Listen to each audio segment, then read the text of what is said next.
講到呢度，大家一定好想知，愛德蒙究竟去咗邊？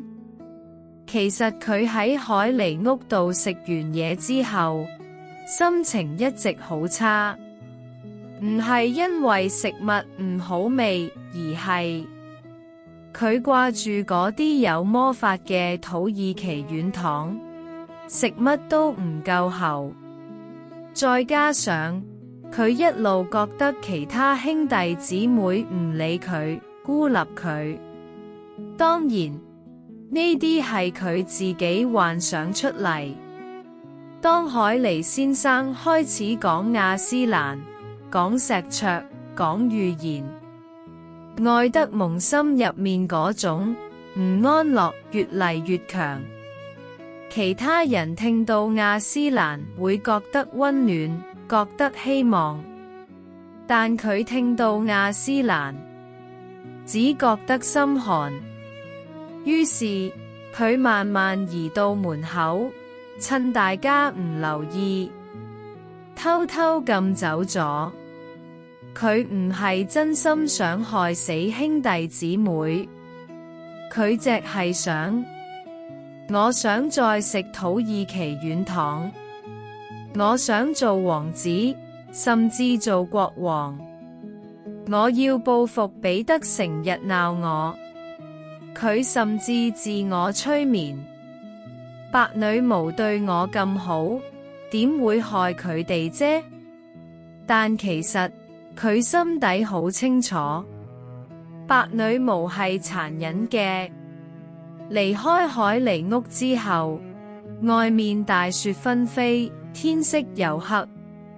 佢冇帶大褸，凍到震，一路跌，一路滑，一路喺雪堆度滾，又濕又冷又孤單。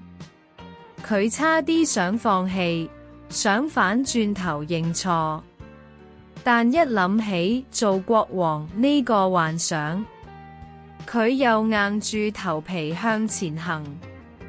終於喺月光底下，佢見到白女巫嘅城堡，高高嘅塔樓，尖尖嘅屋頂，影子喺雪地度拉到好長，陰森得嚇死人。佢踏入城堡大門，第一眼見到嘅係一隻蹲住嘅大獅子，佢嚇到雙腳發軟，但過咗好耐，獅子都冇喐過。佢終於發現，原來係石像。佢仲幼稚到用鉛筆喺石獅子面上畫鬍鬚、畫眼鏡，以為自己好叻。之後佢走入院子，四周全部都係石像，森林神、動物、半人馬、樹精，全部都係白女巫嘅受害者。最後，佢喺一扇門前遇到一隻大狼，白女巫嘅秘密警察頭子。狼帶佢入去，白女巫坐喺大廳中央，燈光照住佢張冰冷嘅面。愛德蒙戰戰兢兢走上前，陛下，我嚟咗。